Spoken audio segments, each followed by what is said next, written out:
Immigrants from Europe, the earliest wave of European immigrants then were number one. That's the most popular stop along our route. Now we have 18 stops.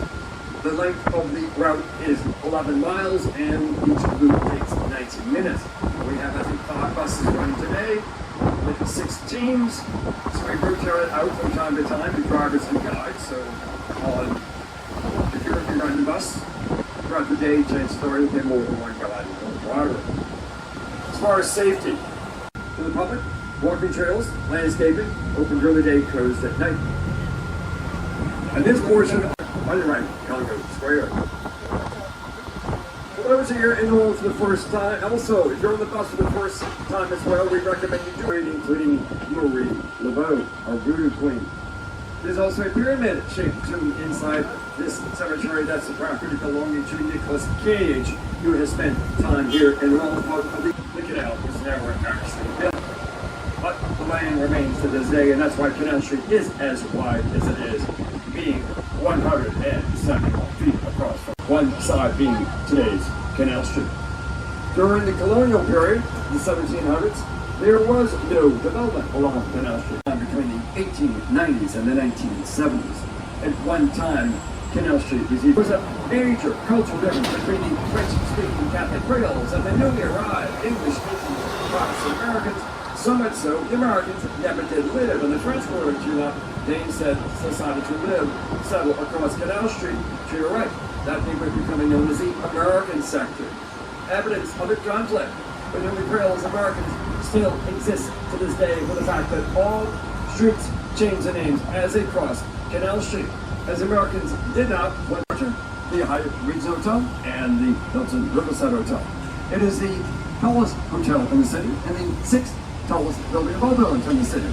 It is a very, very busy hotel. Lots of buses, shuttle buses, tour buses, limos, lifts, taxis, hotel in, check in, check out. Here, so it may be a little crowded. Does anybody plan to exit stop number 6 for the Show Hotel Canal Street? Proximity to Bourbon Street as well. French Quarter on your left. Show of hands, please. All right, no hands for stop number 6. Our new guest is on board, and it looks like we do have plenty of seats. It's closed to the public. Now it's open for everybody if you're 21 years old. Is our casino here on your right. Formerly the Harris Casino. In recent months, rebranded the name to Caesars. End of last year, it completed its 2-year renovation. All the renovation work was the addition of the Caesars Institute, also a great zoo in uptown New Orleans. And we all know that we just passed the Four Seasons Hotel and its observation tower known as the View Orleans. The top 2 floors, 33rd, 34th levels. And at the foot of Porter Street, we have Doc Hills Hotel in Grove, Abilene. We are now in our next work of the most famous sculptor of New Orleans. His name was Enrique Alvarez. He was born in Mexico. As a child, he migrated to New Orleans with his family as a sculptor here in New Orleans. This particular franchise, you're right, owned by Drew Brees, the former quarterback of the New Orleans Saints. And off to your right, that's left here by many the clarinets alongside the Grand Hotel. Coming up here on the next block on your left, another piece of abstract artwork.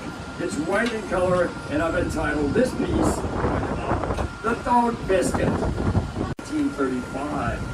This past New Year's, we proudly hosted Notre Dame and Georgia. Interesting way. Week when the Swifties were here in New Orleans. It was very interesting about that group. The entire families arrived here for the entire week.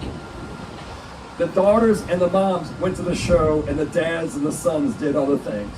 I was told the ratio of the attendance of those shows were about 90% female in per show and all that. It was fun. The whole family came here, but the dads and sons did not go to the show. War Memorial on property Superdome by the American flag. To your right, that's a tribute to the event as it's known. Yes, okay. We have coupons on the first level of the bus for $3 off. Go over to your museum. Entrance is right here, cheerleaded up by the red sign. That's where you start and you go from there. You will be here all day long and still not see everything. In recent months, the business moved out of here, sold to the Rookie Museum, demolished because it was not historic. There's empty lot here. It's going to be further expansion of the Rookie Museum. Brick It was originally built in the 1800s as an orphanage.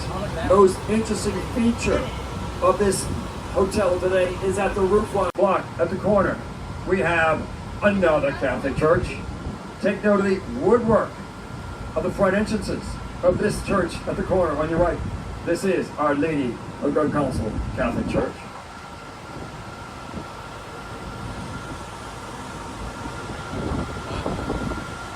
As we pass underneath this canopy of live oak trees line some blocks quite rapidly from right to left. I will point out a few select fine mansions. And we're going to start on your right. In the next block, in second one corner with the massive columns, is a home that's appeared in many Hollywood movies. The owner who lives here rents out his hospital fee to the film industry of Louisiana for indoor-outdoor shoots. Look to right now, this grand home. Next corner, this house in white is a Center Hall cottage. Yes, that is a cottage because it's less than 2 full stories. Immediately to your left, the maroon trim is $1 million. So on your left would be an average house with an average price for St. Charles Avenue. And back to your right, with the awning to the street, the very famous House of Roll, as built in the early 1850s, is one of the older mansions on St. Charles Avenue. Here at our convention center. Now we're coming up on the next stop, number 16, for the convention center in proximity to Mardi Gras World. We'll build our Florian and a cattleman. More development of the Mississippi River on your right, where the Urban Outlet Mall, the Riverwalk Outlet Collection. It is 3 blocks long.